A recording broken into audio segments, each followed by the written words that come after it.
saya Afif. Jadi kita di sini bakal nge-review film yang udah menang banyak banget penghargaan FFI dari udah satu nih. Apa tuh? Yaitu film Penyalin Cahaya. Jadi film ini tuh diperanin sama Sherina Cinnamon sebagai Sur dan Chico Kurniawan sebagai Amin gitu.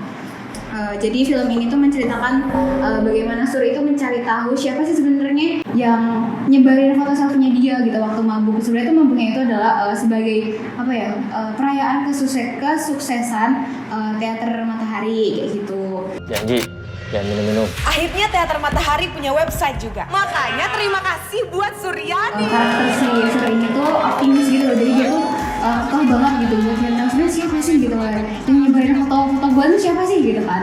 Soalnya hal itu menyebabkan beasiswanya itu tuh tidak misalnya dicabut lah gitu, jadi dia tidak mendapatkan beasiswa itu gitu.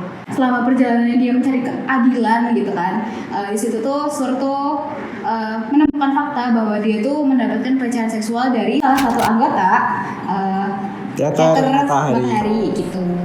Terus sutradara di film ini siapa sih? Dia tuh kalau kalian teman-teman tahu film Lemantun, film Renja itu tuh film garapan yang disutradarai oleh dia gitu, oleh Horegas Boroteja ini. Nah, Horegas Boroteja ini tuh adalah alumni gitu dari IKJ gitu. Nah, film akhirnya tuh fun fact-nya adalah film akhirnya yang dia buat itu adalah si Lemantun itu gitu. Ketika dia lulus tuh dia bikin film itu dan film-filmnya itu banyak banget masuk nominasi kayak festival-festival nasional maupun internasional gitu. Terus siapa sih yang produksi ini? Nah, di produksinya ini ada Aji Sutibio dan juga Adi Ekatama. Nah, Aji Sutibio ini sebagai produser juga pernah memproduksi film Marni. Nah, selain itu dia juga pernah jadi produser pelaksana dari Rudy Habibi, terus Benyamin Bianchero, terus juga sama Nah, sementara dari Adi Ekatama itu pernah satu project sama Horegas Boroteja di film Tak Ada Yang Gila di Kota Ini. Mau nanya dong. Oke. Dari film ini tuh yang kamu suka apa sih?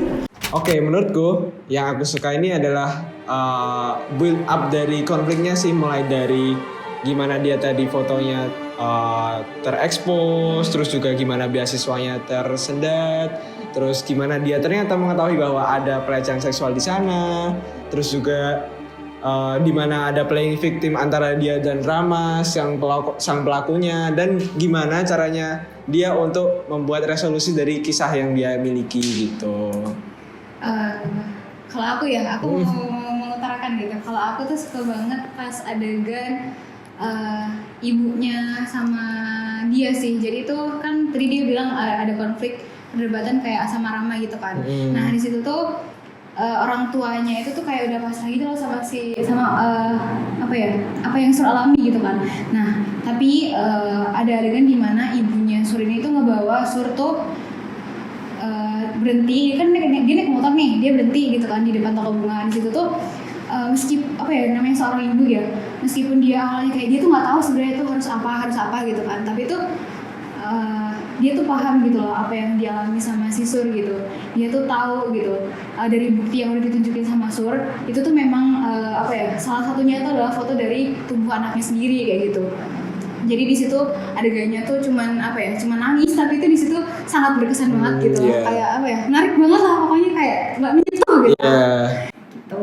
Selain itu aku juga ini sih suka actingnya si Chico itu yang pas dia marah atau dia adu argumen sama si Sur yang soal harddisk. Nah, itu kan dia kan konfliknya berat tuh, intens tuh di situ. Nah, itu aku suka tuh actingnya si Chico. Gak heran sih dia juga dapat pialanya. Iya bener, Chico dapat piala FFI gara-gara meranin di Penyalin Cahaya. Iya. Terus abis itu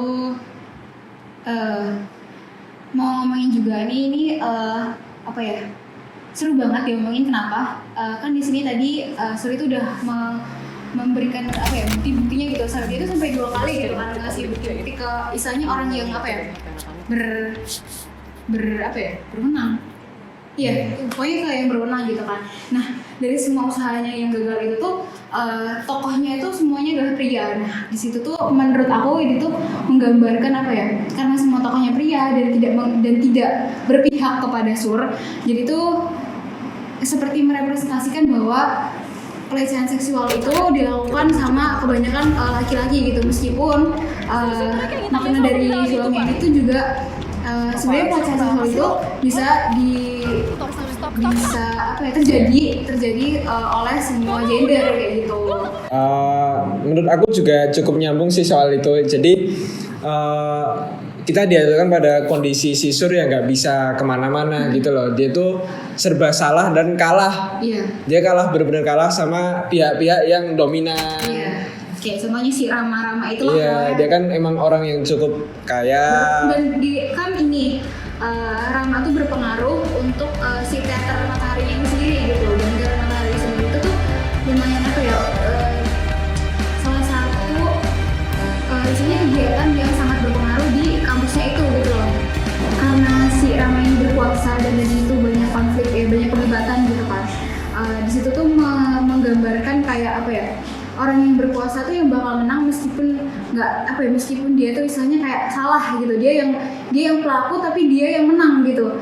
Nah, tadi kan kita sempat ngomongin soal mana kaum yang dominan, mana yang dia tuh istilahnya tersudutkan. Nah, itu tuh benar-benar menggambarkan soal hukum yang tajam ke bawah, tumpul ke atas sih. Jadi orang-orang yang punya kekuasaan, orang-orang yang punya kekayaan itu emang dia Menang lah istilahnya. Iya, selalu ada pada posisi yang bisa menguntungkan gitu loh. Jadi dia bisa untuk mengambil segala keputusan tuh bebas, dia bisa untuk memilih pilihannya sendiri. Sementara pihak-pihak yang rentan itu justru sulit untuk berkembang, sulit untuk menyuarakan aspirasinya dan sulit untuk mencari keadilan. Gitu sama ini keberpihakan kampus kepada orang yang berkuasa ini tuh juga menggambarkan kayak kampus tuh cuma pengen menjaga nama baiknya dan acuh gitu loh terhadap isu yang dialami sama si mahasiswanya kayak gitu.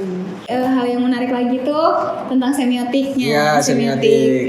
Jadi tuh ada adegan di mana itu tuh ngefogging, terus habis itu ada audio yang ngomongin kayak slogan 3M, yang nguras, mengubur, menutup. Itu tuh apa ya?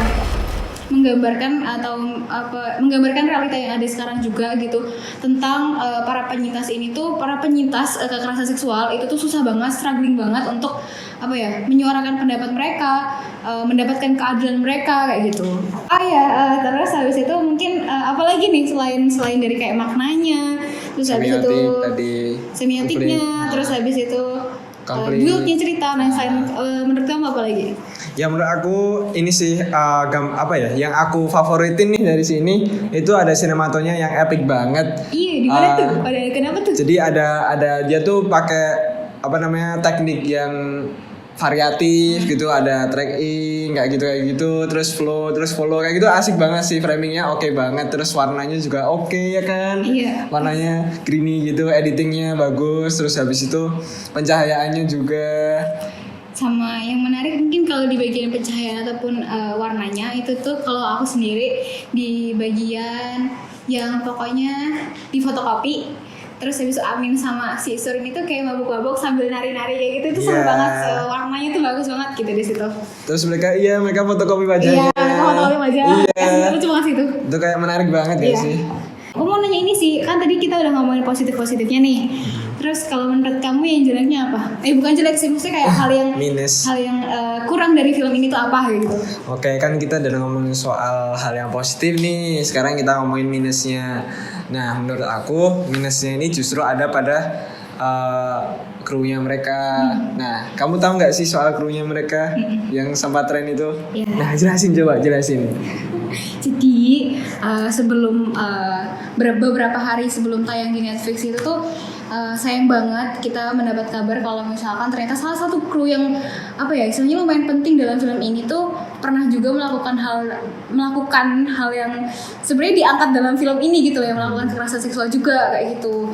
Dan mungkin tindakan jadi itu dari pihak production house-nya sendiri itu sudah memberi statement kalau misalkan akhirnya si kru ini tuh tidak tercantum dalam credit title kayak gitu, tidak diikutkan dalam produksi ini kayak gitu.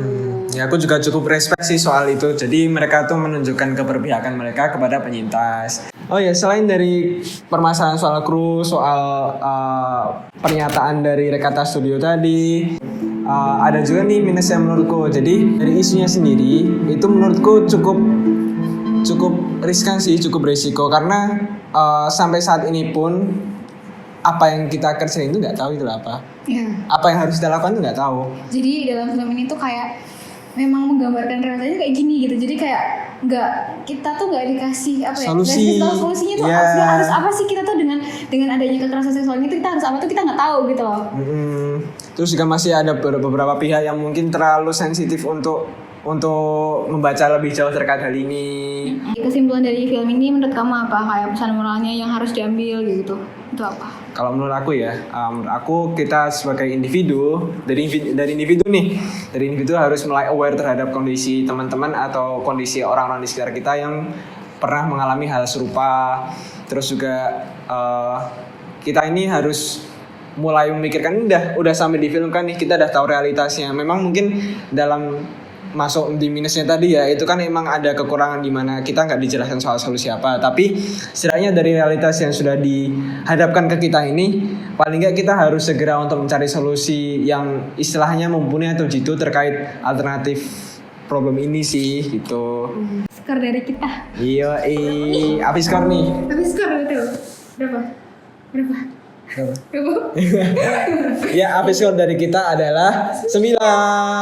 Kenapa tuh 9? Kalau menurut aku emang sih dari sinematonya, dari suaranya, wardrobe ya oke, warnanya oke. Cuma memang minusnya tuh nggak ada solusi. Iya, ada kita. solusi sama yang itu tadi sih terkait krunya ternyata juga pernah terlibat menjadi pelaku gitu dalam kekerasan seksual gitu sih. Ya, kita menyayangkan hal tersebut, tapi setidaknya dari segi pengemasan cerita, dari segi konflik dan dari segi produksi oke sih. Mungkin sekian review film dari kita, review film Penyalin Cahaya ini gitu. Film ini udah ada di Netflix dari tanggal 13 Januari 2022 gitu. Teman-teman boleh nonton gitu di situ. Sama jangan lupa baca artikel tentang si Penyalin Cahaya ini di websitenya Avicom, itu namanya avicomfilm.com. Nah di situ ada pokoknya bagian review film itu, di situ ada saya yang nulis tentang si Penyalin Cahaya ini gitu. Oke, sekian dari kami. Jangan lupa like, comment, subscribe. Yoi. Sekian dari kita, dadah. Dadah.